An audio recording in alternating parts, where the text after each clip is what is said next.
ஆனா கையிலேயே சாவியை வச்சுக்கிட்டு ஊர் முழுக்க தேடுறீங்களே நியாயமா? ஆட்சி அமைக்கிறதுக்கு மட்டும் கேடி வேணும், பழி போடுறதுக்கு மோடி வேணுமா?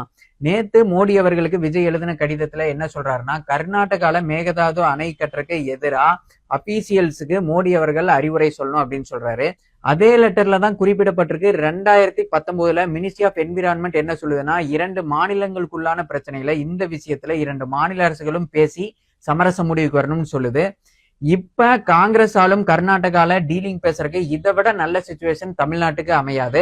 ஆவுனா மோடிக்கு லெட்டர் எழுதுறதுக்கு பதிலா இந்த விஷயத்துல ராகுல் காந்தி ஆர் மல்லிகார்ஜுன கார்கேக்கு மேகதாதுல அணை கட்டும் முயற்சி ஏற்பட்டால் உங்களோட கூட்டணி இல்ல அப்படின்னு ஏன் விஜய்னால லெட்டர் எழுத முடியல? ஆட்சியில பங்கு கொடுத்தது கூட நினைக்காம முன்னெப்போதும் இல்லாத அளவுக்கு கர்நாடகால டெபுட்டி சிஎம் சிவகுமார் அவர்கள் அக்ரெசிவா ஸ்டேட்மெண்ட் சொல்லியிருக்காரு.